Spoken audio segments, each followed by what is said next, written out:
dia sebagai CSPD. Padanya kami persilakan.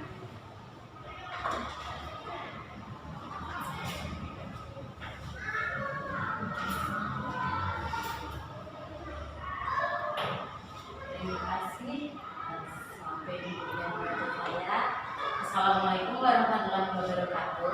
Waalaikumsalam warahmatullahi wabarakatuh.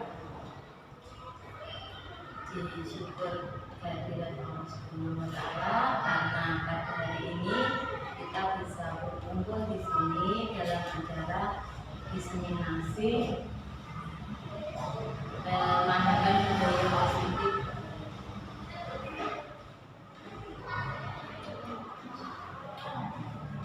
Bismillah. Saya akan mendiseminasikan tentang pemahaman budaya positif dari hasil belajar saya selama saya mengikuti pendidikan pembelajaran pada modul 1 ini. Modul 1 itu terdiri dari 4 bab. Yang pertama 1.1 itu filosofi pendidikan oleh belajar dengan Allah. Yang kedua modul 1.2 itu nilai dan peran guru penggerak. Dan yang ketiga yaitu prakarsa perubahan. Dan yang terakhir ini modul 1.4 budaya positif. Mari kita lihat satu persatu ya. Budaya positif, apa itu budaya positif?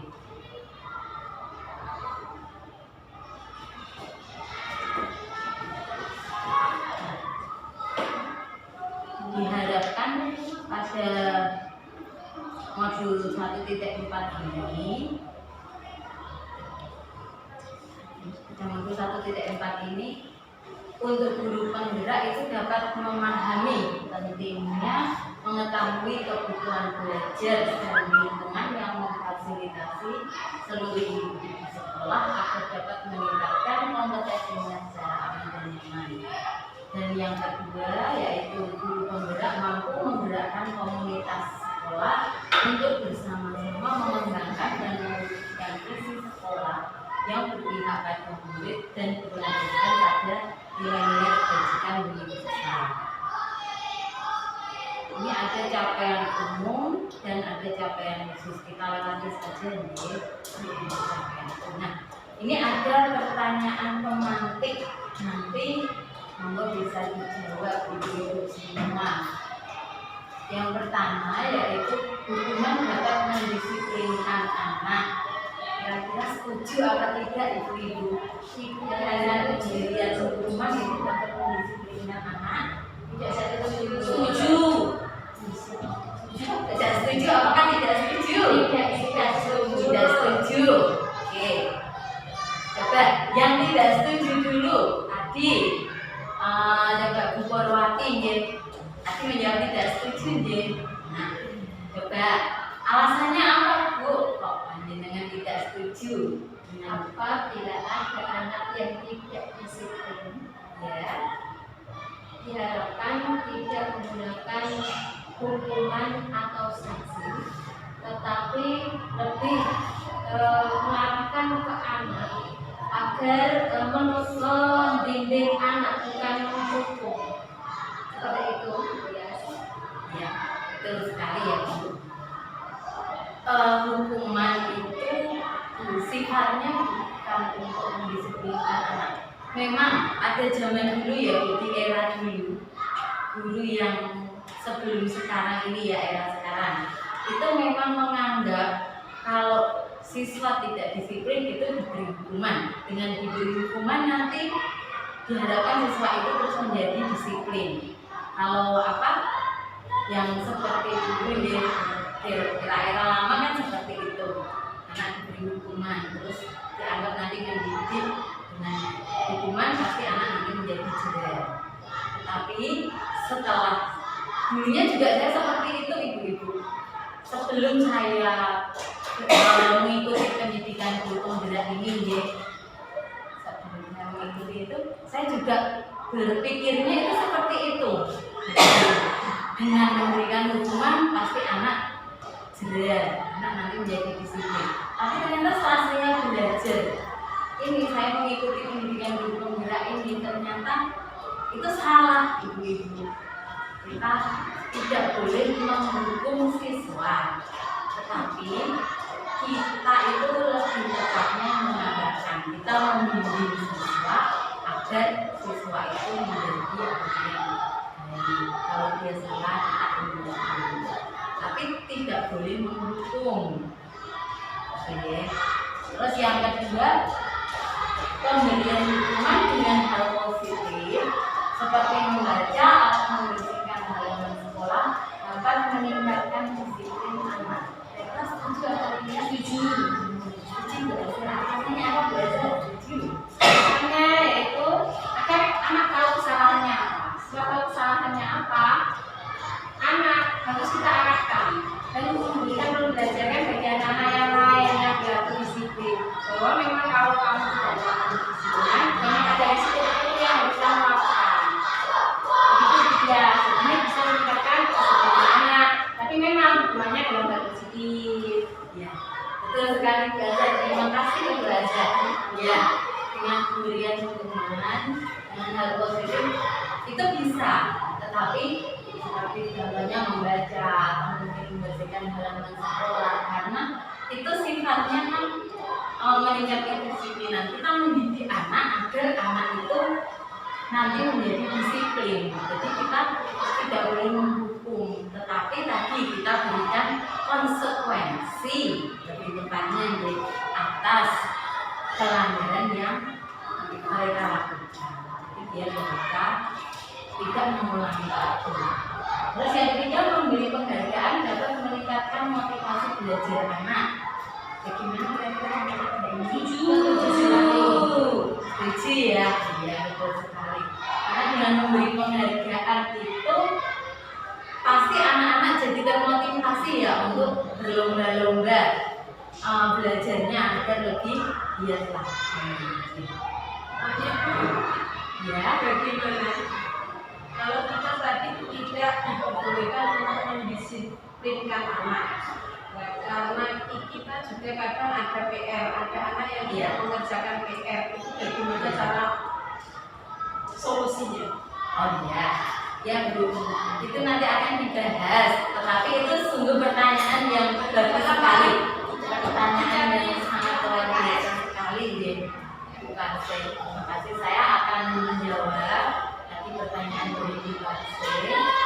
Bagaimana kalau ada anak yang tidak mengerjakan PR itu, sedangkan kita tidak boleh untuk memberikan hukuman, gitu ya Bu Pasir tadi. Kita bisa buat dengan seperti ini, Ibu. Kita awal masuk pembelajaran ya, di awal tahun pembelajaran itu kita pastinya kan sudah membuat, kalau dulu namanya kan peraturan kelas Ibu. Kita buat tata tertib A sampai Z ya, kita pasang di tembok, terus anak-anak juga tahu. Tetapi sekarang namanya bukan peraturan lagi, bukan tata tertib kelas, tetapi kesepakatan kelas atau keyakinan kelas. Jadi untuk kesepakatan kelas itu kita buat dengan siswa. Jadi kita tidak bisa menentukan sendiri ibu-ibu. Kita susun itu dengan siswa. Siswa kita tanya, mau kalian bagaimana? Seperti itu ibu-ibu.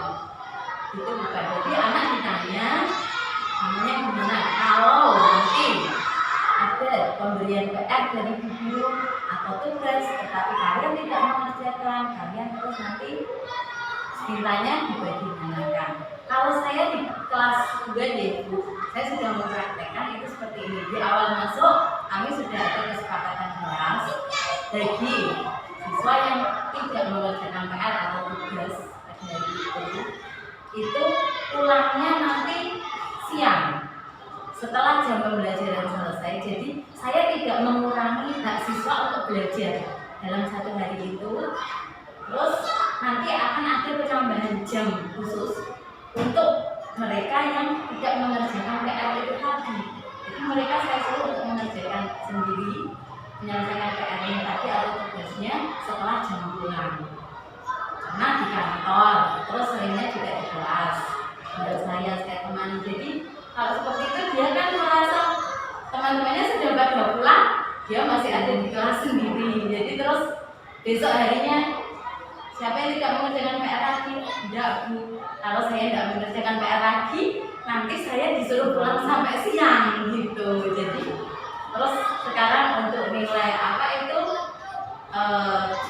persentase anak-anak di kelas 2 yang tidak mengerjakan PR itu sudah berkurang.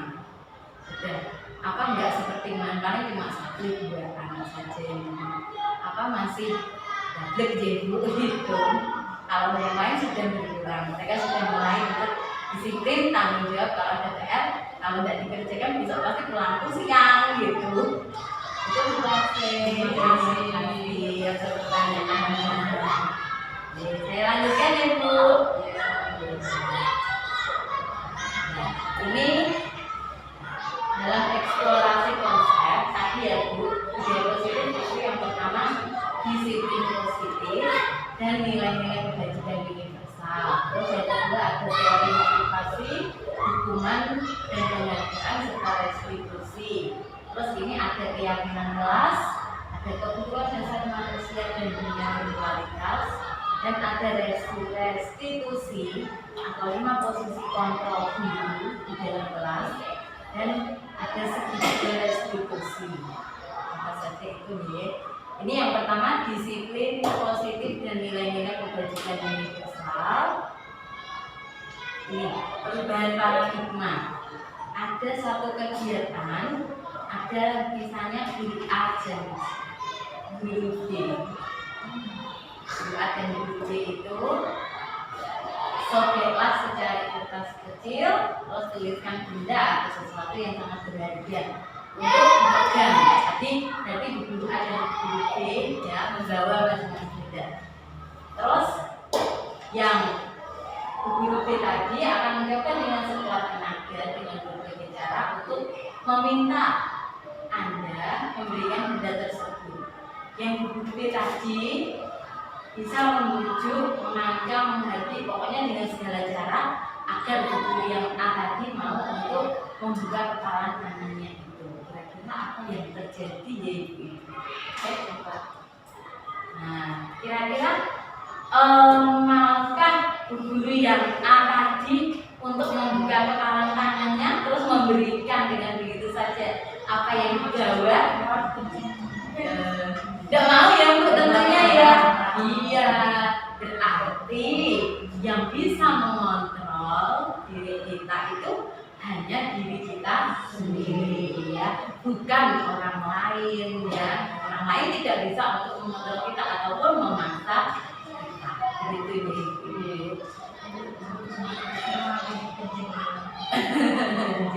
Betul sekali. Terus ini ada perubahan paradigma, stimulus respon. Kita lewat saja ya Bu ya, kita lewat saja. Ini ada disiplin positif. Ini ada teori kontrol dari Dr. William Bresser. Nanti untuk PPT-nya bisa saya share nanti di kalian ingin untuk dibaca-baca deh, ini dipelajari. Nah ini disiplin itu, apakah disiplin itu belajar mengontrol diri dengan menggali potensi kita agar tercapai tujuan mulia, yaitu sesuatu menjadi seseorang yang kita inginkan berdasarkan nilai-nilai yang kita hargai. Ya. Terus ini ada teori motivasi, ada untuk menghindari hubungan, untuk mendapatkan imbalan dan untuk menghargai diri sendiri. Terus ada 5 posisi kontrol. Nah, kita sebagai guru itu mempunyai posisi kontrol. Apa saja posisi kontrol kita di dalam kelas? Kita bisa sebagai penghukum. Jadi kita kan bisa untuk menghukum siswa jadi murid. Terus kita juga bisa menjadi pembuat rasa bersalah untuk murid. Dan yang ketiga, kita juga bisa menjadi teman untuk murid. Yang keempat, kita bisa menjadi sebagai pemantau, dan yang terakhir kita bisa memposisikan diri kita sebagai manajer dalam kelas itu ya. Terus 5 kebutuhan dasar manusia itu apa saja? Yang kita 5 kebutuhan dasar itu, yang pertama bertahan hidup, yang kedua penguasaan, yang ketiga kasih sayang dan rasa keberanian, yang keempat kesenangan, dan yang kelima kegembiraan. Nah sekarang apakah disiplin itu tadi juga disiplin diri itu membuat orang menggali potensinya menuju sebuah tujuan apa yang dia hargai. Namun dalam budaya kita itu disiplin telah diubah artinya ya menjadi sesuatu yang dilakukan seseorang pada orang lain untuk mendapatkan kepastian. Kecenderungan umum itu untuk menghubungkan kata disiplin dengan ketidaknyamanan, bukan dengan apa yang kita hargai atau pencapaian suatu tujuan mulia. Nilai-nilai kebajikan, ini ada banyak nih. Nah, nilai kebajikan yang ingin dicapai oleh setiap anak Indonesia itu kita sebut dengan profil pelajar Pancasila. Apa saja profil pelajar Pancasila?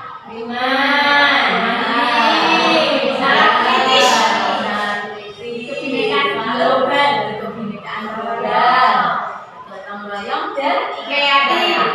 Iya, ternyata ibu-ibu sudah paham semua ya. Sudah lulus semua ya belajar. Iya. Malah saya yang belum paham belajar. Nah, teori motivasi, hukuman dan penghargaan serta restitusi. Nah, ini teori motivasi perilaku manusia. Ini motivasi itu bisa berasal dari eksternal dan dari internal. Kalau eksternal berarti dari luar diri. Tapi kalau internal itu dari dalam. Yang eksternal kita lihat. Yang pertama untuk menghindari ketidaknyamanan atau hukuman. Apa yang akan terjadi apabila saya tidak melakukannya? Itu kan membuat siswa untuk berpikir. Terus yang kedua untuk mendapatkan imbalan dari orang lain atau institusi. Apa yang akan saya dapatkan apabila saya melakukannya? Itu yang motivasi eksternal, jadi dari luar. Nah sekarang motivasi yang internal itu untuk menghargai diri sendiri, berarti dari dalam diri kita sendiri kita menghargai, bisa menghargai diri kita sendiri. Saya akan menjadi orang yang seperti apa bila saya melakukannya. Jadi dengan teori motivasi ini kita juga akan dia berpikir kira-kira kalau kita melakukan seperti ini nanti kita akan bagaimana, efeknya akan bagaimana, begitu ya ibu-ibu. Karena ibu-ibu juga kan di sini ibu-ibu guru hebat semuanya. Amin. Nah ini saya tadi sudah menyinggung sedikit ya tentang tadi saya sudah mengatakan yang modul 1.1 itu saya pelajari yaitu tentang filosofi pendidikan oleh Ki Hajar Dewantara. Nah, beliau itu mengatakan bahwa pendidikan itu harus dilakukan dengan merdeka belajar, merdeka mengajar juga. Tetapi meskipun itu konteksnya merdeka, bukan dalam artian kita terus bebas sebebas-bebasnya ya gitu.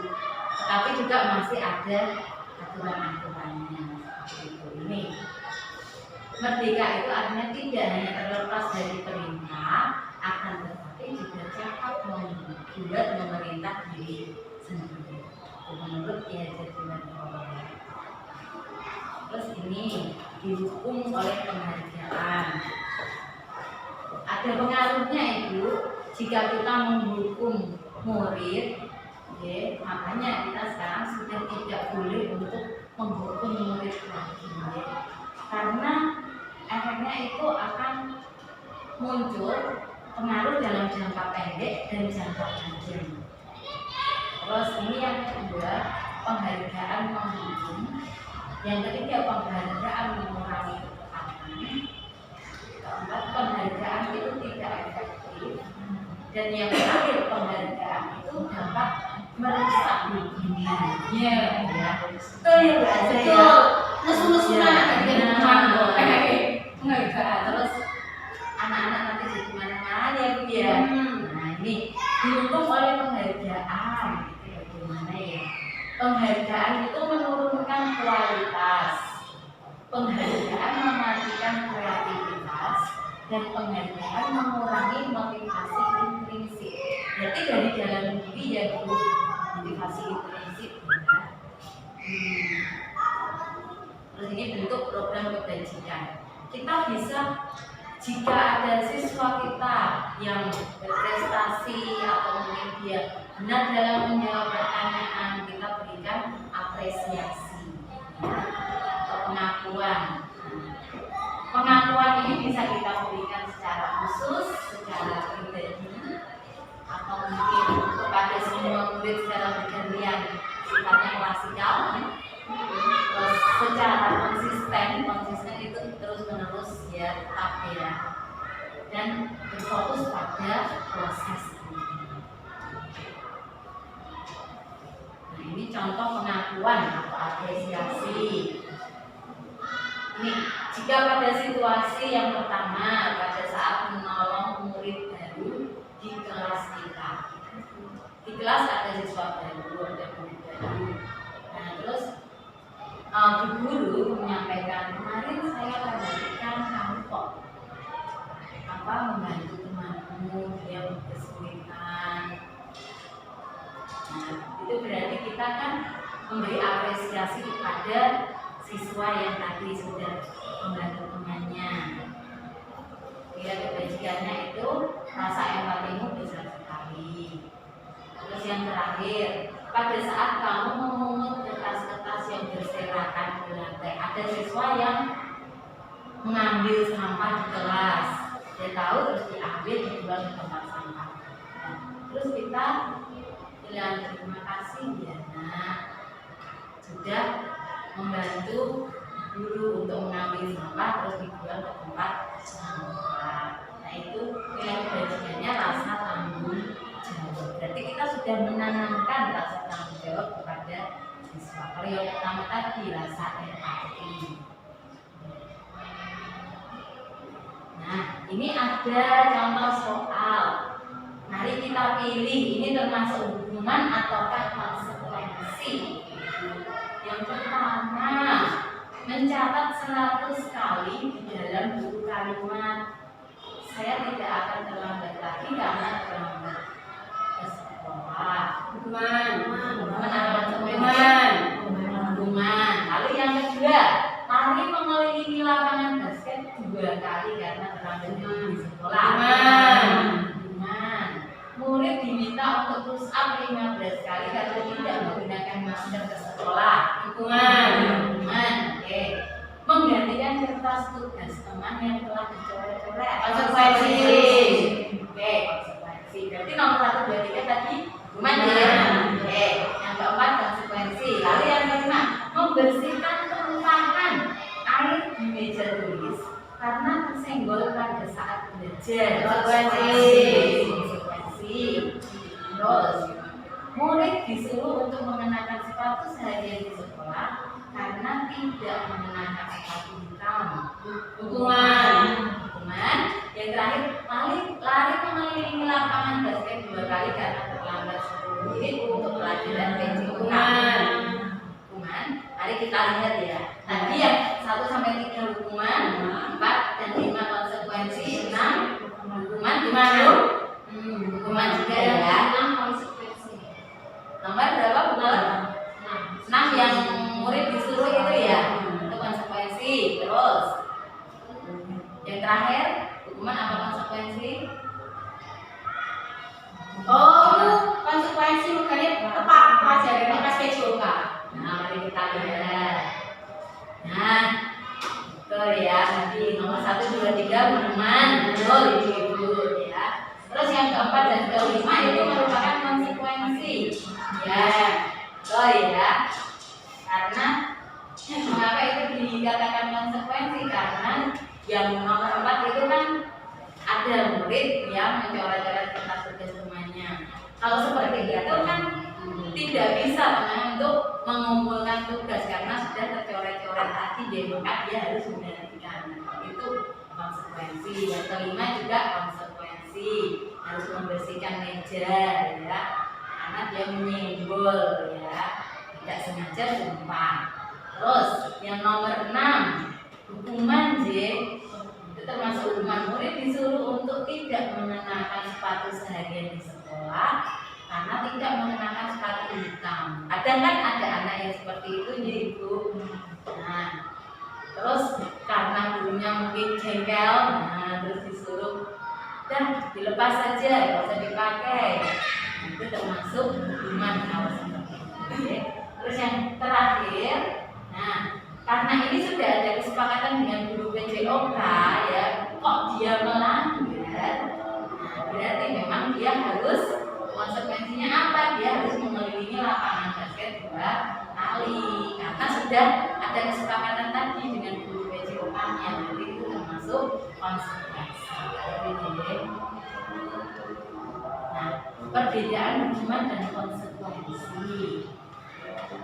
Hukuman itu sesuatu yang menyakitkan harus terjadi. Kalau konsekuensi sesuatu harus terjadi. Hukuman membuat anak sakit fisik maupun hati untuk jangka waktu yang lama. Sedangkan konsekuensi itu memang sama-sama merasa sakit ya Bu, yang merasa tidak nyaman. Tapi kalau konsekuensi itu jangka waktunya pendek atau sebentar. Jadi mereka tidak akan terus diingatkan sampai selamanya. Kalau untuk hukuman itu kan selamanya. Biasanya anak-anak kan yang paling diingat itu guru SD. Dulu aku pas SD pernah nggak ngerjain PR disuruh nah itu sampai dia besar pun itu akan selalu diingat, dikenang. Itu kalau untuk hukuman. Terus anak membenci kedisiplinan, itu kalau hukuman. Sedangkan konsekuensi, anak menghargai disiplin, dia belajar untuk disiplin. Terus hukuman itu paksaan, sedangkan konsekuensi stimulus atau tantangan. Terus hukuman mendorong anak menyakiti diri sendiri. Kalau konsekuensi mendorong anak agar mudah menyesuaikan diri. Terus untuk hukuman konsep diri yang buruk, sedangkan konsekuensi itu konsep diri yang baik. Ya, jadi tadi makanya kita menanamkan budaya positif. Anak belajar untuk menyembunyikan kesalahan. Itu kalau untuk hukuman, karena dia merasa takut tadi. Jadi dia meskipun bersalah dia diam, dia takut sebisa mungkin dia tidak cerita ke orang lain. Tapi kalau konsekuensi, anak belajar untuk mematuhi aturan. Biasanya dia bilang sendiri, "Bu, saya lupa kaos kaki saya warnanya hitam, bajunya ini putih karena dicuci ibu belum bersih." Dia bilang sendiri. Kalau konsekuensi. Terus kalau hukuman, marah, rasa bersalah, dipermalukan, merasa tidak dihargai. Sedangkan untuk konsekuensi, kehilangan hak, dibuat tidak nyaman, diasingkan untuk sementara. Kalau konsekuensi sifatnya hanya sementara.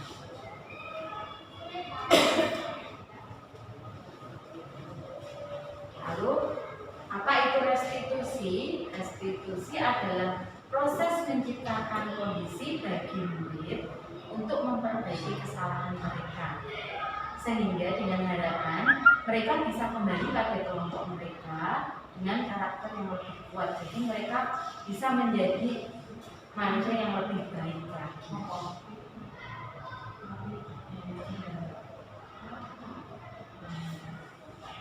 Ini kita lewat saja ya, identitas saja. Terus ciri-ciri restitusi ada 9. Bukan untuk menebus kesalahan, namun untuk belajar dari kesalahan. Jadi kita itu sebagai manusia yang bijak, yang baik ya, kita pasti bisa belajar dari kesalahan yang pernah kita buat. Yang kedua, memperbaiki hubungan. Yang ketiga, tawaran bukan paksaan. Terus yang keempat, restitusi menuntun untuk melihat ke dalam diri. Yang kelima, restitusi mencari kebutuhan dasar yang mendasari tindakan. Yang keenam, restitusi diri adalah cara yang paling baik. Yang ketujuh, restitusi fokus pada karakter bukan tindakan. Kedelapan, restitusi berfokus pada solusi. Dan yang terakhir, dengan restitusi itu mengembalikan murid yang berbuat salah pada kelompoknya lagi, dan tentunya mereka juga berjanji untuk memperbaiki perilakunya. Ini keyakinan kelas. Tadi sudah kami singgung ya, untuk keyakinan kelas lewati saja ya. Nah, budaya positif itu perilaku yang baik, yang positif ya, lingkungan yang positif. Nah, dengan adanya keyakinan kelas atau kesepakatan kelas. Ini ada contoh kesepakatan kelas. Kiri dan kanan. Kira-kira yang mana yang kesepakatan yang merupakan keyakinan kelas deh? Yang sebelah kiri apa yang sebelah kanan ya? Yang kiri itu datang tepat waktu mengucapkan salam. Terus yang kanan kami guru dan murid yang saling menyayangi, menjaga kebersihan sekolah. Kami murid yang semangat belajar, doa sebelum dan sesudah kegiatan, aktif dalam pembelajaran, tertib. Kami yang ini, kami murid yang teman-teman. Kira yang mana Bu yang merupakan keyakinan kelas? Yang kanan. Yang kiri atau kanan? Kiri. Datang tepat waktu itu? Ya, yang ini. Nah ini ya. Kalau datang tepat waktu, mengucapkan salam, itu kan sudah zaman dulu ya.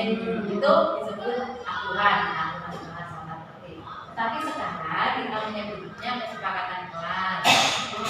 Nah, kayaknya dibuat seperti ini, dengan yang dari kami murid dan guru yang saling menyayangi. Jadi dengan demikian suasana kelas nanti akan lebih harmonis, lebih kondusif, karena tidak ada siswa yang saling bertengkar. Karena kita sudah menekankan kalau harus saling menyayangi. Terus yang kedua, kami murid yang semangat belajar. Nah, kita tanamkan ke murid bahwa murid itu semangat. Kami murid yang semangat belajar. Berarti dengan demikian mereka harus semangat untuk belajar, untuk memperoleh nilai yang bagus. Terus yang ketiga, kami murid yang peduli dengan teman-teman. Jadi harus saling membantu, menolong.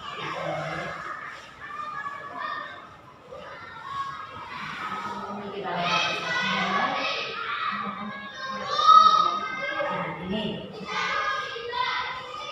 peraturan yang sebelah kiri, peraturan yang kita buat keyakinan kelasnya. Selalu kembalikan guru setempatnya. Kira-kira keyakinan kelasnya bagaimana ya Kak? Coba kita coba satu saja. Selalu kembalikan guru ke tempatnya. Tapi kira-kira kalau kita buat keyakinan kelas berarti Kami siswa yang tertib. nah tertib atau disiplin, tanggung jawab. Ya, berarti kan mereka kita ajarkan untuk bertanggung jawab. Dilarang mengganggu orang lain, berarti menghormati orang lain. Terus hadir di sekolah 15 menit sebelum pelajaran dimulai untuk berkomitmen atau menghargai orang lain. Dilarang melakukan kekerasan, keselamatan atau membunuh orang lain. Terus yang lainnya juga ya. Tadi kebutuhan dasar sudah ya. Nah ini tadi posisi kontrol. Kita bisa sebagai laki atau 5. Apa tadi posisi kontrolnya Bu? Membuat orang merasa bersalah, menghukum teman, pemantau, manajer. Nah, ini ada contohnya. Kalau guru mengucapkan saya kecewa sekali dengan kamu, nah itu berarti kita saat berbicara seperti itu kepada murid, kita memposisikan diri sebagai pembuat orang merasa bersalah. Jadi kita bicara seperti itu nanti terus murid-murid anak yang kita marahi tadi jadi berpikir, oh berarti aku salah. Nah dia terus tertanam di pikirannya kalau dia memang bersalah. Terus kalau guru mengucapkan kamu tidak pernah benar melakukannya, berarti kita memposisikan diri kita sebagai penghukum, kita menghukum siswa tersebut. Ini adalah lakukan demi ibu atau guru. Berarti kita memposisikan diri kita sebagai teman. Ya, kita dekati. Apakah kamu mau mendapatkan stiker bintang hari ini? Nah, kita memotivasi siswa. Dengan seperti itu berarti kita sebagai pemantau. Bagaimana kamu bisa menyelesaikan masalah ini? Nah, kita menanyakan ke mereka bagaimana cara dia mengatasi masalahnya. Berarti kita memposisikan diri sebagai manajer. Terakhir kamu selalu yang paling terakhir. Nah, itu berarti penghukum. Ya. Nah, itu yang belajar. Ini ada segitiga restitusi itu ada 3 ya, validasi kebutuhan, menstabilkan identitas dan menanyakan keyakinan. Ini untuk segitiga restitusi itu saya sudah pernah membuat video, cuma tidak saya masukkan ke sini terlalu banyak.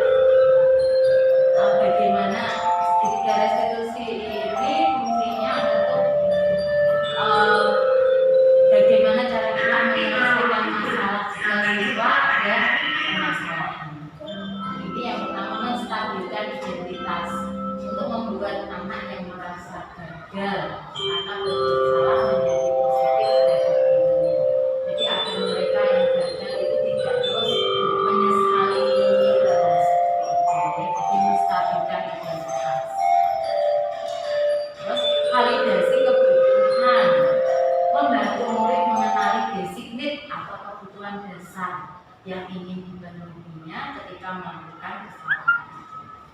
Karena pada dasarnya itu setiap tindakan manusia tujuannya itu untuk memenuhi kebutuhan dasar, apakah itu penguasaan, kebebasan, kasih sayang dan rasa diterima, kesenangan atau kebahagiaan. Dan yang terakhir itu menanyakan keyakinan. Anak melihat kesalahannya dihubungkan dengan norma sosial dan nilai-nilai yang mendasari manusia berinteraksi dengan orang lain.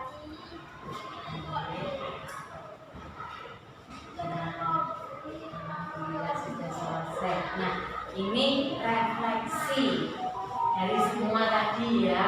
Meskipun penjelasannya sangat singkat deh. Kita sekarang berefleksi. Yang pertama, hal baru apa yang mengubah paradigma saya? Kira-kira apa yang nanti bisa kita terapkan ke depannya agar kita nanti bisa berubah menjadi yang lebih baik seperti yang diharapkan di SDGs kalau kita menerapkan kurikulum merdeka bebas ya. Kita belajar membuat keyakinan kelas bersama murid-murid sehingga bisa mematuhi konsekuensinya masing-masing. Jadi mereka jika melanggar mereka sudah tahu konsekuensinya apa. Itu yang belajar. Bagus sekali belajar. Terus yang kedua, perasaan apa yang muncul selama mengikuti sesi ini tadi ibu-ibu? Kira-kira mungkin ibu-ibu rasa bosan atau ngantuk atau mungkin saya terlalu cepat atau bagaimana?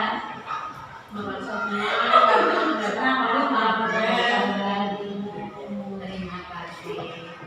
Semoga dengan ini ya Bu, saya diseminasi ini bisa memberikan setidaknya sedikit masukan hal baru ya, terutama nanti SD 2 nanti kalau kita ke depan. Ya. Terima kasih. Cukup sekian.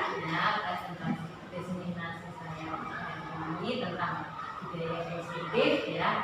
Mari kita melakukan perubahan ya ibu-ibu untuk kemajuan SD 2 Madinah agar nanti SD 2 Madinah itu bisa menjadi yang lebih baik nanti generasi. Terima kasih. Wassalamualaikum warahmatullahi wabarakatuh. Waalaikumsalam warahmatullahi wabarakatuh. Tepuk tangan ibu. Terima kasih banyak kepada Ibu Biasa yang memaparkan bagaimana cara kita membuat budaya positif di lingkungan SD 2 Madinah. Seperti yang tadi Ibu Biasa sudah bilang bahwa kita itu hubungan adalah pengalaman. Sekarang bagi kita adalah anak harus mengetahui sendiri konsekuensi dari setiap tindakan yang mereka lakukan. Adakah ibu-ibu semua yang akan bertanya? Kami buka sesi pertanyaan kali ini. Ada yang ingin bertanya ibu? Sudah cukup memahami ya? Oke. Terima kasih banyak Bu Tias. Memang Bu Tias sudah berusaha untuk membiarkan kita menggerakkan lingkungan SD 2 Madinah ini menjadi lingkungan yang positif, menjadi lingkungan yang lebih baik ke depannya. Terima kasih banyak atas ilmu yang bersia. Semoga kita semua dapat membawa perubahan yang lebih baik bagi SD 2 Madinah. Cukup sekian ibu-ibu. Terima kasih banyak atas jawabannya. Semoga bermanfaat. Dengan kita hari ini diseminasi tentang budaya positif pada siang hari ini dengan bacaan hamdalah. Alhamdulillah. Amin. Mohon maaf jika saya ngomong salah. Assalamualaikum warahmatullahi wabarakatuh. Waalaikumsalam. Terima kasih Bu Tias. Assalamualaikum warahmatullahi wabarakatuh. Alhamdulillah rabbil alamin wassalatu wassalamu ala asrofil anbiya wal mursalin wa ala alihi washabihi ajmain. Saya Ibu Nur Wahidah selaku Kepala Sekolah SD 2 Melati Noronto, Kecamatan Kota Kabupaten Kudus,